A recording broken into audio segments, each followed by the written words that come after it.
নম্বর প্রশ্ন বলছেন, আসসালামু আলাইকুম শাইখ। ওয়ালাইকুম সালামতুল্লাহ। মুস্তাজাবুদ দাওয়া হওয়ার জন্য কোন আমল বেশি বেশি করতে পারি? মুস্তাজাবুদ দাওয়া মানে এমন ব্যক্তি যার দোয়া কবুল হয় আল্লাহর কাছে, যার দোয়া খণ্ডন হয়। মুস্তাজাব ইসিম মাফুলের সেগা, মানে যার দোয়া কবুল করা হয়, আর দাওয়া মানে দোয়া। তো যার দোয়া কবুল করা হয় এমন আমি ব্যক্তি হতে চাই, এমন মানুষ হতে চাই। এর জন্য বেশি বেশি কোন আমল বেশি বেশি করতে পারি? এর জন্য আপনি তৌহিদবাদী হবেন, ইখলাস নিজের মধ্যে নিয়ে আসবেন আপনার জীবনের প্রতিটি ক্ষেত্রে। আল্লাহর সন্তুষ্টির জন্য কাজ করার চেষ্টা করবেন, দুনিয়ার গরজ না হয়। 2 নম্বর কথা, সুন্নাহ মোতাবেক দোয়া করবেন, বেদাতের সংমিশ্রণ দোয়াতে না হয়।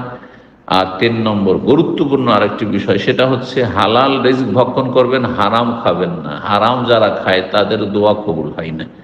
আর শুধু এই আমাদের সমাজের অনেকেই তো বলে যে আমি হারাম খাই না, কিন্তু অজান্তে অথবা অচেতন গাফিলতির কারণে, উদাসীনতার কারণে হারাম খেতে থাকে, হারাম হারাম মনে করে না। না, আপনাকে একবারে সূক্ষ্ম দৃষ্টি রাখতে হবে যে আমার পেটে বা আমার শরীরে, আমার কাপড়ে, আমার খাদ্যে, আমার পানীয়তে, আমার চলাফেরাতে, কোন আমার রোজগারে, আমার উপার্জনে কোন রকমের হারামের সংমিশ্রণ নেই। সন্দেহপূর্ণ রুজি আমি গ্রহণ করি না, যেখানে সন্দেহ সেখানে ছেড়ে দিই। এইরকম হওয়ার চেষ্টা করতে হবে। জি, আল্লাহ তৌফিক দান করুন।